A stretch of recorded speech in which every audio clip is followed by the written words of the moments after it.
ಅದಕ್ಕೆ ಅಂತ ಹಂಗೇನೆ ತೊಗರಿ ಬೇಳೆನ ವೆಜಿಟೇಬಲ್ ಪಲ್ಯ ಮಾಡ್ತಿದ್ದೆ ಗಿಫ್ಟ್.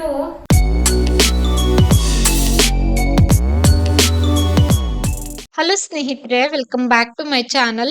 ಸೋಮವಾರದ ವ್ಲಾಗ್ ಇದು. ಕಾರಣಾಂತರದಿಂದ ವಿಡಿಯೋ ಹಾಕೋದು ಸ್ವಲ್ಪ ಲೇಟ್ ಆಯ್ತು. ಇವತ್ತು ನಾನು ಬಾವಿಗೆ ಹೋಗಿದ್ದೆ ನೀರ್ ತರೋದಕ್ಕೆ ಅಂತ. ಹಂಗೇನೆ ನನ್ಗೆ ಒಗ್ಗರಣೆ ಸೊಪ್ಪು ಬೇಕು ಅಂತ ನೆನಪಾಯ್ತು. ಇಲ್ಲಿ ವಿಜಯತ್ತೆ ಮನೆ ಹತ್ರ ಒಂದು ಒಗ್ಗರಣೆ ಸೊಪ್ಪಿನ ಗಿಡ ಇದೆ. ಮೊದ್ಲಿಗೆ ಬಂದು ಒಗ್ಗರಣೆ ಸೊಪ್ಪನ್ನ ತಂದು ಇಟ್ಬಿಟ್ಟು ಹಂಗೆ ಬಾವಿಗೆ ಹೋಗಿ ನೀರನ್ನ ತರ್ತಾ ಇದ್ದೀನಿ. ನಮ್ ಕಡೆ ಅಂತೂ ತುಂಬಾ ಬಿಸ್ಲು, ಈ ಬೇಸಿಗೆಗಾಲದ ಬಿಸ್ಲು ಇರ್ತದಲ್ವಾ ಆ ತರ ಬಿಸ್ಲು. ಹತ್ತತ್ರ ಒಂದು 10 ಡೇಸ್ ಆಯ್ತು, ಸ್ವಲ್ಪನೂ ಮಳೆನೇ ಇಲ್ಲ. ಈ ಬಾರಿ ಮಳೆ ಕೂಡ ಕಡಿಮೆ ಅಂತ ಹೇಳ್ತಾರೆ. ಯಾರನ್ನ ಕೇಳಿದ್ರು ಹಂಗೆ ಹೇಳ್ತಾರೆ, ಅದೇನೋ ಗೊತ್ತಿಲ್ಲ. ಜುಲೈ ಮಧ್ಯ ತಿಂಗಳಲ್ಲಿ ತುಂಬಾ ಜೋರ್ ಮಳೆ ಬರ್ತಾ ಇತ್ತು. ನಮ್ ಕಡೆ ಅಂತೂ ಸ್ಕೂಲ್ ಎಲ್ಲ ರಜಾ ಕೊಟ್ಟು ಬಿಡ್ತಾ ಇದ್ರು. ಈ ಬಾರಿ ಮಳೆ ಇಲ್ಲ. ನಾನು ಒಂದ್ ಬಿನ್ಗೆ ನೀರ್ ತಗೊಂಡ್ ಬಂದೆ, ಹಂಗೇನೆ ಕಿಚನ್ಗೆ ಬಂದೆ ಅಡ್ಗೆ ಮಾಡೋದಕ್ಕೆ ಅಂತ. ಇವತ್ತು ತೊಗರಿಬೇಳೆ ರಸಂ ಮಾಡ್ಕೊಳ್ತಾ ಇದ್ದೀನಿ. ತೊಗರಿಬೇಳೆ ರಸಂ ಮಾಡ್ಕೊಳ್ಳೋದಕ್ಕೆ ಮೊದ್ಲಿಗೆ ನಾನು ತೊಗರಿಬೇಳೆನ ಒಂದು ಅರ್ಧ ಗಂಟೆ ನೆನೆ ಹಾಕಿದ್ದೆ. ನಂತರ ನಾನಿಲ್ಲಿ ತೊಗರಿಬೇಳೆನ ಚೆನ್ನಾಗಿ ತೊಳೆದು ಕುಕ್ಕರ್ಗೆ ಸೇರಿಸಿದ್ದೆ. ಜೊತೆ ಒಂದು ಟೊಮೆಟೊ, ಒಂದು ಹಸಿಮೆಣಸಿನಕಾಯಿ, ಹಂಗೇನೆ ಸ್ವಲ್ಪ ಅರಿಶಿನ ಪುಡಿ, ಇಷ್ಟನ್ನ ಸೇರಿಸ್ಬಿಟ್ಟು ನಾನು ಒಂದು 4 ವಿಸಲ್ ಕೂಗಿಸ್ಕೊಳ್ತಾ ಇದ್ದೀನಿ.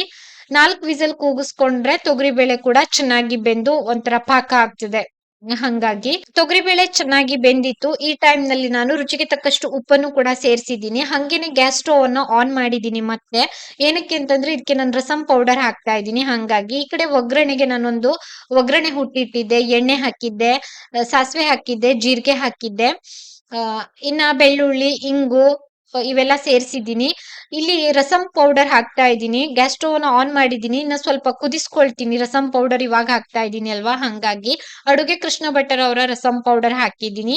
ಒಗ್ಗರಣೆಗೆ ನಾನು ಎಣ್ಣೆ, ಸಾಸಿವೆ, ಜೀರಿಗೆ, ಬ್ಯಾಡ್ಗೆ ಮೆಣಸು, ಬೆಳ್ಳುಳ್ಳಿ, ಕರಿಬೇವು, ಇಂಗು ಇವೆಲ್ಲ ಸೇರಿಸಿದ್ದೀನಿ. ಈ ಕಡೆ ನಾನು ಸ್ವಲ್ಪ ತೆಂಗಿನ ತುರಿ ಕೂಡ ಸೇರಿಸಿದ್ದೀನಿ. ರೆಡಿ ಆದಂತಹ ಒಗ್ಗರಣೆನ ಸೇರಿಸಿದ್ದೀನಿ ರಸಂಗೆ. ಕೊನೆಯಲ್ಲಿ ನಾನು ಹುಣಸೆ ಹಣ್ಣು, ಬೆಲ್ಲ, ಹಂಗೇನೆ ಕೊತ್ತಂಬರಿ ಸೊಪ್ಪು ಇಷ್ಟನ್ನು ಕೂಡ ಸೇರಿಸಿದ್ದೀನಿ. ಸ್ವಲ್ಪ ತೆಂಗಿನ ತುರಿ ಸೇರಿಸಿರುವಂತದ್ದು. ರುಚಿಗೆ ತಕ್ಕಷ್ಟು ಉಪ್ಪನ್ನು ಕೂಡ ಸೇರಿಸ್ಕೊಳ್ಬೇಕು. ಬಿಸಿ ಬಿಸಿ ಆದಂತಹ ರಸಂ ಕೂಡ ರೆಡಿ ಆಯ್ತು. ಇದು ತೊಗರಿಬೇಳೆ ರಸಂ. ನೀವು ಕೂಡ ಒಮ್ಮೆ ಟ್ರೈ ಮಾಡಿ. ನಾನು ಹುಣಸೆ ಹಣ್ಣಿನ ರಸ ಹಾಕಿಲ್ಲ, ಹಂಗೆ ಸ್ವಲ್ಪ ಹುಣಸೆ ಹಣ್ಣನ್ನ ಹಾಕಿದ್ದೆ ಕುದಿಯುವಾಗ್ಲೇನೆ. ರಸಂ ಕೂಡ ರೆಡಿ ಆಯ್ತು. ಈ ಕಡೆ ನಾನು ಮಿಕ್ಸ್ ವೆಜಿಟೇಬಲ್ ಪಲ್ಯ ಮಾಡ್ಕೊಂಡಿದ್ದೆ ಇವತ್ತು. ಪಲ್ಯ ಕೂಡ ರೆಡಿ ಆಗಿತ್ತು. ಕೊನೆಯಲ್ಲಿ ಸ್ವಲ್ಪ ಈ ಚಿಕನ್ ಮಸಾಲಾ ಸೇರಿಸ್ತಾ ಇದ್ದೀನಿ ನಾನು. ನಾನು ಈ ತರ ಮಿಕ್ಸ್ ತರಕಾರಿ ಪಲ್ಯ ಮಾಡ್ಕೊಂಡಾಗ ಚಿಕನ್ ಮಸಾಲ ಅಥವಾ ಗರಂ ಮಸಾಲ ಏನಾದ್ರೂ ಸೇರಿಸ್ಕೊಳ್ತೀನಿ. ಟೇಸ್ಟ್ ಚೆನ್ನಾಗಿ ಬರ್ತದೆ ಅನ್ನೋಗೋಸ್ಕರ ಅಷ್ಟೇನೆ. ಈ ಫ್ರೈಯಿಂಗ್ ಪ್ಯಾನ್ ಲಿಂಕ್ ಅನ್ನ ನಾನು ಕೊಟ್ಟಿರ್ತೀನಿ. ತುಂಬಾ ಚೆನ್ನಾಗಿದೆ ಇದು ಬಂದು. ನನಗೆ ತುಂಬಾ ಇಷ್ಟ ಇದ್ರಲ್ಲಿ ಅಡ್ಗೆ ಮಾಡೋದಂತಂದ್ರೆ. ನಾನು ಎಲ್ಲಾದ್ರೂ ಅವಾಗ ಈ ಇಂಡಸ್ ವ್ಯಾಲಿದು ಫ್ರೈಯಿಂಗ್ ಪ್ಯಾನ್ ಅಲ್ಲಿ ಅಡ್ಗೆ ಮಾಡ್ತೀನಿ. ಇನ್ನ ದೇವ್ರದ್ದು ಒಂದೆರಡು ಪಾತ್ರೆ ಇತ್ತು, ಆರತಿ ತಟ್ಟೆ ಎಲ್ಲಾನು ತೊಳಿತಾ ಇದ್ದೀನಿ. ತೊಳೆದ್ಬಿಟ್ಟು ಒರೆಸಿ ನೀಟಾಗಿ ದೇವ್ರ ಮನೆಯಲ್ಲಿ ಇಡ್ತಾ ಇದ್ದೀನಿ. ಒಂದ್ ಕಡೆ ಅನ್ನಕ್ಕೂ ಕೂಡ ಇಟ್ಟಿದೆ. ಕುಡಿಯೋದಕ್ಕೆ ರಾಗಿ ಗಂಜಿ ಕೂಡ ರೆಡಿ ಆಗಿತ್ತು. ಹಂಗೆ ಮಧ್ಯಾಹ್ನ ಬಂದೆ ನಾನು. ಇವತ್ತು ಮಿಕ್ಸ್ ವೆಜಿಟೇಬಲ್ ಪಲ್ಯ, ಅನ್ನ, ರಸಂ, ಹಂಗೇನೆ ಉಪ್ಪಿನಕಾಯಿ, ಕುಡಿಯೋದಕ್ಕೆ ರಾಗಿ ಗಂಜಿ. ನನ್ ಪಲ್ಯ ಇದ್ದಾಗ ಮತ್ತೆ ಹಪ್ಪಳ ಸುಡೋದಕ್ಕೆ ಹೋಗೋದಿಲ್ಲ. ಈ ತೊಗರಿಬೇಳೆ ರಸಂನ ನೀವು ಕೂಡ ಒಮ್ಮೆ ಟ್ರೈ ಮಾಡಿ. ವೆಲ್ಕಮ್ ಬ್ಯಾಕ್ ಸ್ನೇಹಿತರೆ. ಇವತ್ತು ಬುಧವಾರ. ನಾನು ಸೋಮವಾರ ವಿಡಿಯೋ ಮಾಡಿದೆ, ರೆಸಿಪಿ ಎಲ್ಲ ಶೂಟ್ ಮಾಡ್ಕೊಂಡಿದ್ದೆ ಚಿಕ್ಕ ಪುಟ್ಟ. ಆದ್ರೆ ನನಗೆ ಮತ್ತೆ ವಿಡಿಯೋ ಕಂಟಿನ್ಯೂ ಮಾಡೋದಕ್ಕಾಗಲಿಲ್ಲ. ರೀಸನ್ ಇದೆ, ಮತ್ತೆ ನಾನು ಹೇಳ್ಕೊಳ್ಳೋದಿಲ್ಲ ಯಾಕೆ ಅಂತ ಹೇಳಿ. ಏನು ಮಾಡೋದಕ್ಕಾಗೋದಿಲ್ಲ. ಜೀವನ ಯಾವತ್ತೂ ನಾವು ಅಂದ್ಕೊಂಡಿದ್ದ ತರನೇ ಹೋಗ್ಬಿಟ್ರೆ ಯಾವ್ದನ್ನು ಕೂಡ ಜೀವನದಲ್ಲಿ ತುಂಬಾ ಸುಲಭವಾಗಿ ಸಿಗೋದಿಲ್ಲ. ಹಂಗೆ ಯಾವತ್ತೂ ಕೂಡ ನಾವು ಅನ್ಕೊಂಡಿದ್ದ ತರ ಲೈಫ್ ಲೀಡ್ ಮಾಡೋದಕ್ಕಾಗೋದಿಲ್ಲ. ಆದ್ರೆ ಬಂದಿದ್ದನ್ನ ಸ್ವೀಕಾರ ಮಾಡ್ತಾ ನಾವು ಜೀವನದಲ್ಲಿ ಚೆನ್ನಾಗಿದೀವಿ ಅಂತ ಹೇಳ್ಕೊಂಡು ಮುಂದಕ್ಕೆ ಹೋಗ್ತಾ ಇರ್ಬೇಕಷ್ಟೇನೆ. ಸೇಮ್ ಡ್ರೆಸ್ ಅಲ್ಲೇ ಸೋಮವಾರ ವಿಡಿಯೋ ಮಾಡಿದ್ದೆ, ಮತ್ತೆ ನನ್ಗೆ ವ್ಲಾಗ್ ಮಾಡೋದಕ್ಕೆ ಸಾಧ್ಯವಾಗಿರ್ಲಿಲ್ಲ. ಇನ್ನ ಒಂದೇನಂತಂದ್ರೆ, ನಮ್ಮನೆಯವರು ಇವತ್ತು ವಿಡಿಯೋ ಮಾಡೋದಕ್ಕೆ ಅಂತ ರಂಗೋಲಿ ಶೋರೂಮ್ ಹೋಗಿದ್ರು. ರೀಸನ್ ಏನಂತಂದ್ರೆ, ನಾನು ಬೇಗನೆ ಹೇಳ್ಬಿಡ್ತೀನಿ. ರೀಸನ್ ಏನಂದ್ರೆ, ಮಕ್ಕಳ ಬಟ್ಟೆ ಎಲ್ಲಾನು ಆಫರ್ ಹಾಕಿದ್ದಾರೆ, ಇವಾಗ ಹಾಕಿದ್ದಾರೆ. ಮುಂಚೆ ಅವ್ರು ಯಾಕೆ ಮಕ್ಕಳ ಬಟ್ಟೆ ಹಾಕಿಲ್ಲ ಅಂತ ಅಂದ್ರೆ, ಅವರಿಗೆ ಅಂದ್ರೆ ಕಸ್ಟಮರ್ ಅನ್ನ ಅಂದ್ರೆ ನೋಡ್ಕೊಳ್ಳೋದಕ್ಕಾಗೋದಿಲ್ಲ ಸರಿಯಾಗಿ ಅಂತ ಹೇಳ್ಬಿಟ್ಟು ಮಕ್ಕಳ ಬಟ್ಟೆ ಆಫರ್ ಏನು ಕೂಡ ಹಾಕಿರ್ಲಿಲ್ವಂತೆ ಹೇಳ್ತಾ ಇದ್ರು ಅವರು. ಇವಾಗ ಅಂದ್ರೆ ಈ ಕುರ್ತಾ ಎಲ್ಲಾನು ಆಲ್ಮೋಸ್ಟ್ ಖಾಲಿ ಆಗಿದೆಯಂತೆ. ಹಂಗಾಗಿ ಇವಾಗ ಮಕ್ಕಳ ಬಟ್ಟೆ ಸ್ಟಾಕ್ ತರಿಸ್ಬಿಟ್ಟು, ಸ್ಟಾಕು ಕೂಡ ಇತ್ತಂತೆ, ಹಿಂಗೆ ಮತ್ತೆ ಸ್ಟಾಕು ಕೂಡ ತರಿಸ್ಬಿಟ್ಟು ಇವಾಗ ಮಕ್ಕಳ ಬಟ್ಟೆ ಸೇಲ್ ಹಾಕ್ತೀನಿ ಅಂತ ಹೇಳಿದ್ದಾರೆ. ನಾನು ಕೆಲವೊಂದಿಷ್ಟು ಕ್ಲಿಪ್ಪಿಂಗ್ಸ್ ಅನ್ನ ಹಾಕಿರ್ತೀನಿ. ಮಕ್ಕಳ ಬಟ್ಟೆ ಕೂಡ 20 to 40% ಡಿಸ್ಕೌಂಟ್ ಇದೆ. ಕುಮಟಾ ರಂಗೋಲಿ ಶೋರೂಮ್ ಅಲ್ಲಿ ಸೇಲ್ ನಡೀತಾ ಇರುವಂತದ್ದು. ನಾನು 2 ಬಾರಿ ವಿಡಿಯೋ ಮಾಡಿದ್ದೆ ಕೂಡ, ಧಮಾಕ ಸೇಲ್ ಆಗಿದೆ ಅವ್ರದ್ದು. ಹಂಗಾಗಿ ಇವಾಗ ಮಕ್ಕಳ ಬಟ್ಟೆ ಹಾಕ್ತಾ ಇದಾರೆ. ಎಲ್ಲಾನು ಕ್ಲಿಪ್ಪಿಂಗ್ ಅನ್ನ ನಾನು ಅಟ್ಯಾಚ್ ಮಾಡಿರ್ತೀನಿ, ಮತ್ತೆ ಇದ್ರ ಬಗ್ಗೆ ಜಾಸ್ತಿ ಹೇಳ್ಕೊಳ್ಳೋದು ಬೇಡ ಅಂತ ನನ್ನ ಅಭಿಪ್ರಾಯ. ಬ್ಯಾಕ್ ಟು ಬ್ಯಾಕ್ ಕಂಟಿನ್ಯೂ 3 ಬಾರಿ ಆಯ್ತು ಈ ಬಾರಿ ವಿಡಿಯೋ ಮಾಡಿದ್ದು. ಏನಕ್ಕೆ ಅಂತಂದ್ರೆ ಅವ್ರಿಗೆ ಅಷ್ಟು ಒಳ್ಳೆ ರೆಸ್ಪಾನ್ಸ್ ಸಿಕ್ಕಿದೆಯಂತೆ. ಹಂಗೆ ಸಿಗ್ಲಿ, ಅವ್ರಿಗೆ ಒಳ್ಳೇದಾಗ್ಲಿ, ಒಳ್ಳೆ ಸೇಲ್ ಆಗ್ಲಿ, ಒಳ್ಳೇದಾಗ್ಬೇಕು. ನಾವ್ ಯಾರಿಗಾದ್ರೂ ತುಂಬಾ ಹೃದಯದಿಂದ ಹಾರೈಸಿದ್ರೆ ನಮಗೂ ಕೂಡ ಒಳ್ಳೇದಾಗ್ತದೆ. ಈ ತರ ಒಳ್ಳೇದಾಗ್ಲಿ, ಫುಲ್ ಸೇಲ್ ಆಗ್ಲಿ. ಸೇಲ್ ಆಗಿದೆ. ಇನ್ನ ತುಂಬಾ ಜನ ಕೇಳ್ತಿದ್ರು ಎಲ್ಲಿವರೆಗೂ ಸೇಲ್ ಇದೆ ಅಂತ. ಜುಲೈ ಎಂಡ್ ವರೆಗೂ ಇದೆ ಅಂತ ಹೇಳ್ತಾ ಇದಾರೆ. ಹಂಗೆ ನಮ್ಮನೆಯವ್ರು ಇವತ್ತು ಹೋಗ್ಬಿಟ್ಟು ಒಂದಿಷ್ಟು ಅಂದ್ರೆ ವಿಡಿಯೋ ಮಾಡೋದಕ್ಕೆ ಅಂತ ಹೋಗಿದ್ರು, ಸ್ವಲ್ಪ ಶಾಪಿಂಗ್ ಕೂಡ ಮಾಡ್ಕೊಂಡು ಬಂದಿದ್ದಾರೆ. ಇನ್ನ ಒಂದ್ ಮೆನ್ಷನ್ ಮಾಡ್ಬೇಕಿತ್ತು, ಮಕ್ಕಳ ಬಟ್ಟೆ ಬರೀ 1 ವಾರ ಅಂತೆ ಸೇಲ್ ಹಾಕುವಂತದ್ದು. ಇನ್ಸ್ಟಾಗ್ರಾಮ್ ಅಲ್ಲಿ ಇವರು ಅಪ್ಡೇಟ್ ಮಾಡ್ತಾರೆ. ಅವ್ರು ಇನ್ಸ್ಟಾಗ್ರಾಮ್ ಅನ್ನ ಫಾಲೋ ಮಾಡಿ, ಅಲ್ಲೂ ಕೂಡ ಅವರು ವಿಡಿಯೋಸ್ ಅನ್ನ ಹಾಕ್ತಾರೆ. ನಾನು ಕೂಡ ಇಲ್ಲಿ ಇವಾಗ ಮಾತಾಡ್ತಾನೆ ಒಂದಿಷ್ಟು ಕ್ಲಿಪ್ಪಿಂಗ್ ಅನ್ನ ಆಡ್ ಮಾಡಿರ್ತೀನಿ. 16ರಿಂದ 23 ಮಕ್ಕಳ ಬಟ್ಟೆ ಸೇಲ್ ಹಾಕ್ತೀನಿ ಅಂತ ಹೇಳ್ತಾ ಇದ್ದಾರೆ. ಒಮ್ಮೆ ವಿಸಿಟ್ ಮಾಡಿ. ತುಂಬಾ ಜನ ಕೇಳಿದ್ರಂತೆ ಹೋದಾಗ ಮಕ್ಕಳ ಬಟ್ಟೆ ಇದೆಯಾ ಅಂತ, ಇವ್ರು ಇಲ್ಲ ಅಂತ ಹೇಳಿದ್ರಂತೆ ಅಂಗಡಿಯವರು. ಇವಾಗ ಆಗ್ತಾ ಇದಾರೆ.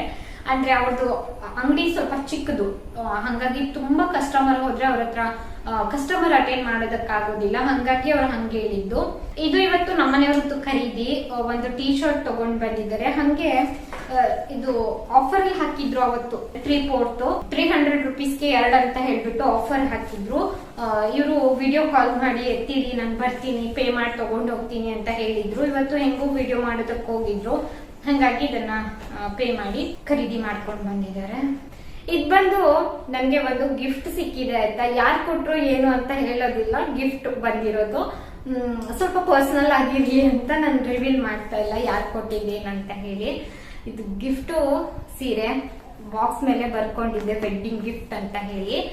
ನಮ್ಮ ಹತ್ರ ಎಷ್ಟೇ ಇದ್ರು ಯಾರಾದ್ರೂ ಏನಾದ್ರೂ ಒಂದು ಗಿಫ್ಟ್ ಕೊಟ್ಟಾಗ ಅದ್ರಲ್ಲಿ ಸಿಗೋ ಖುಷಿನೇ ಬೇರೆ. ನಂಗಂತೂ ಯಾರಾದ್ರೂ ಒಂದು ಟವೆಲ್ ಕೊಟ್ಟರು ಅದೇನೋ ಒಂಥರ ಖುಷಿ. ಎಲ್ಲರಿಗೂ ಹಿಂಗ ಆಗ್ತದೆ ಇಲ್ವೋ ನನಗ್ ಗೊತ್ತಿಲ್ಲ ಸ್ನೇಹಿತರೆ, ನನಗ್ ಮಾತ್ರ ಯಾರಿಂದಾದ್ರೂ ಏನಾದ್ರೂ ಸಿಕ್ಕಿದ್ರೆ ಅದೇನೋ ಖುಷಿ. ನನ್ ಚಿಕ್ಕದು ದೊಡ್ಡದು ಅಂತ ಅಳಿಯೋದಿಲ್ಲ. ಎಲ್ಲಾದ್ರೂ ಹೋದಾಗ ಒಂದು ಕುಂಕುಮಕ್ಕೆ ಒಂದು ಪ್ಲೇಟು ಈ ತರ ಎಲ್ಲ ಕೊಡ್ತಾರಲ್ವ, ಅದು ಸಿಕ್ರು ನನ್ಗೇನೋ ಒಂಥರ ತುಂಬಾ ಖುಷಿ. ಯಾರಾದ್ರೂ ಏನಾದ್ರೂ ಕೊಟ್ಟಾಗ ಆ ಖುಷಿನ ಮತ್ತೆ ಎಕ್ಸ್ಪ್ಲೇನ್ ಮಾಡೋದಕ್ಕಾಗೋದಿಲ್ಲ. ನಮ್ಮನೆಯವರು ನಗ್ತಾರೆ. ಗಿಫ್ಟ್ ಸಿಕ್ಕದಾಗಿದ್ದಾನು ನಮ್ಮನೆಯವರು ನನ್ನ ಮುಖದಲ್ಲಿ ಸ್ಮೈಲ್ ನೋಡಿ ನಗ್ತಿದ್ರು. ಇದು ಬಂದು ಸೀರೆ ಚಂದ ಇದೆ. ಈ ಸೀರೆ ಕಲರ್ ಒಂಥರ ಪಿಂಕ್ ಕಲರ್ ಸೀರೆ. ಇದು ಸೀರೆ ಕಲರ್ ಬಂದು ಪಿಂಕ್ ಆಯ್ತಾ. ಇದು ಒಂಥರ ರಾಣಿ ಪಿಂಕ್, ನಂಗೆ ಗೊತ್ತಿಲ್ಲ ಯಾವ ಪಿಂಕ್ ಅಂತ ಹೇಳಿ. ಲೈಟ್ ಪಿಂಕ್ ಅಂತಲ್ಲ, ಅದಕ್ಕೆ ಒಂಥರ ಕಲರ್ ಬಾರ್ಡರ್. ಇದು ಬೆಂಟೆಕ್ಸ್ ಬಾರ್ಡರ್ ಅಂತ ನಾವು ಹೇಳ್ತೀವಿ ಅಲ್ವಾ, ಬೆಂಟೆಕ್ಸ್ ಬಾರ್ಡರ್. ತುಂಬಾ ಸಾಫ್ಟ್ ಸಿಲ್ಕ್ ಸೀರೆ ಇದು. ಎಷ್ಟು ಸಾಫ್ಟ್ ಇದೆ ಅಂದ್ರೆ ಹೇಳೋದಕ್ಕಾಗೋದಿಲ್ಲ, ಅಷ್ಟು ಸಾಫ್ಟ್ ಇದೆ ಸೀರೆ. ಇದಕ್ಕೆ green colour blouse piece, green colour ಸೆರಗ್ ಬಂದಿದೆ.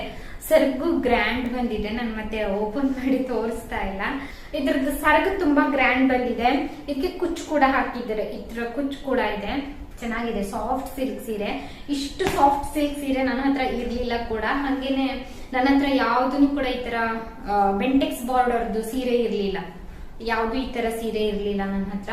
ಈ ತರ ಒಂದು ಬಾರ್ಡರ್ ಬಂದು ಗ್ಯಾಪ್ ಬಂದು ಮತ್ತೆ ಇಲ್ಲಿ ಬಾರ್ಡರ್ ಬರ್ತದಲ್ವಾ, ಇದಕ್ಕೆ ಬೆಂಟೆಕ್ಸ್ ಬಾರ್ಡರ್ ಅಂತ ಹೇಳ್ತಾರೆ. ಇವಾಗೆಲ್ಲ ಸ್ವಲ್ಪ ಟ್ರೆಂಡ್ ಆಗಿದೆ ಈ ತರ ಬೆಂಟೆಕ್ಸ್ ಬಾರ್ಡರ್. ಮೈಸೂರು ಸಿಲ್ಕ್ ಸೀರೆಗೆಲ್ಲ ಜಾಸ್ತಿ ಈ ತರ ಬರ್ತದೆ. ಚೆನ್ನಾಗಿದೆ.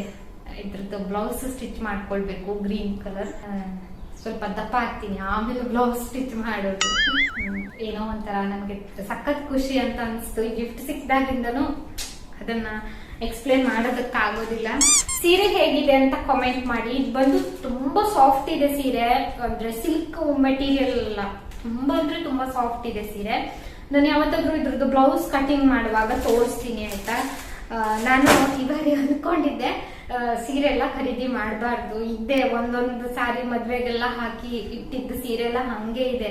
ನಾನು ಎಲ್ಲೂ ಸೀರೆ ಹಾಕೊಂಡು ಹೋಗೋದಿಲ್ಲ. ನನ್ಗೆ ಜಾಸ್ತಿ ಸೀರೆ ಅವಶ್ಯಕತೆನೂ ಇಲ್ಲ, ನನ್ಗೆ ಎಲ್ಲೂ ಹೋಗೋದು ಇಲ್ಲ ಕೂಡ. ಹಾಗಾಗಿ ಈ ಬಾರಿ ಜಾಸ್ತಿ ಸೀರೆ ಎಲ್ಲ ಖರೀದಿ ಮಾಡಬಾರ್ದು ಈ ವರ್ಷ ಅಂತ ಅನ್ಕೊಂಡಿದ್ದೆ. ನೋಡಿ, ಅನ್ಎಕ್ಸ್ಪೆಕ್ಟೆಡ್ ಗಿಫ್ಟ್ ನನ್ಗೆ. ಇನ್ನ ನಮ್ಮನೆಯವ್ರು ವಿಡಿಯೋ ಮಾಡೋದಕ್ಕೆ ಹೋಗಿದ್ರಲ್ವಾ ಇವತ್ತು, ಸಂತೋಷಂಗೂ ಕೂಡ ಸ್ವಲ್ಪ ಬಟ್ಟೆ ಎಲ್ಲ ಖರೀದಿ ಮಾಡ್ಕೊಂಡು ಬಂದಿದ್ದಾರೆ. ಟೀ ಶರ್ಟ್ 2 ಟೀ ಶರ್ಟ್ ಖರೀದಿ ಮಾಡ್ಕೊಂಡು ಬಂದಿದ್ದಾರೆ. ಮತ್ತೆ ಇದನ್ನು ಓಪನ್ ಮಾಡಿ ತೋರಿಸೋದಿಲ್ಲ. ಸಂತೋಷಂಗೆ ಕೊಡ್ಬೇಕು, ಕೊಟ್ಟು ಬರ್ತಾರೆ ನಮ್ಮನೆಯವರು. ನನ್ನ ಸೀರೆ ಇಷ್ಟ ಆಯ್ತಾ ಅಂತ ಕಾಮೆಂಟ್ ಮಾಡಿ ಆಯ್ತಾ. ಅದರಲ್ಲಿ ಸ್ವಲ್ಪ ಸಿಮಿಲರ್ ಕಲರ್ ನನ್ನ ಹತ್ರ ಇದೆ, ಆದ್ರೆ ಅದೇ ಬೇರೆ ಪಿಂಕು, ಇದೇ ಬೇರೆ ಪಿಂಕು. ಎರಡು ಸೀರೆಗೂ ತುಂಬಾ ವ್ಯತ್ಯಾಸ ಇದೆ. ಬಾರ್ಡರ್ ಆಗಿರ್ಬಹುದು, ಸರ್ಗ್ ಆಗಿರ್ಬಹುದು, ಬ್ಲೌಸ್ ಪೀಸ್ ಆಗಿರ್ಬಹುದು, ಸೀರೆ ಕಲರ್, ಸೀರೆ ಮೇಲಿನ ಬುಟ್ಟ ಕೂಡ. ಇನ್ನ ಇವತ್ತಿನ ಬ್ಲಾಗ್ ಅನ್ನು ಕೂಡ ನಾನು ಇಲ್ಲಿಗೆ ಎಂಡ್ ಮಾಡ್ತಾ ಇದ್ದೀನಿ. ವಿಡಿಯೋ ನೋಡಿದ್ದಕ್ಕಾಗಿ ಧನ್ಯವಾದ.